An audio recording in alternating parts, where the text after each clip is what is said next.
Naniniwala po ako that health is wealth at katumbas po ng buhay, katumbas po ng kalusugan ay buhay po ng bawat Pilipino.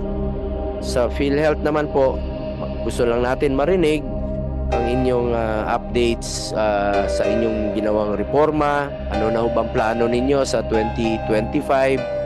At meron bang aasahan ng ating mga kababayan na tulong mula sa inyo at hindi ba kayo apektado with the zero subsidy from the national government?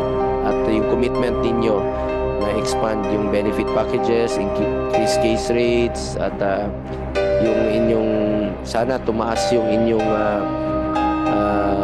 enrollees at ng e-consulta program, dahil lahat naman po ng Pilipino ay membro po ng e-consulta. May mga pasilidad naman po ang DOH, andyan yung mga super health centers, mga hospitals na pwede ninyong gamitin para sa inyong e-consulta program.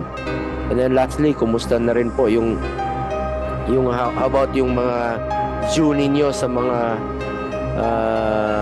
hospitals, para naman po makapag-serbisyo rin po ang ating mga hospitals na hindi po may pang ikot sila, dahil importante rito tuloy-tuloy po ang serbisyo ng ating mga hospitals.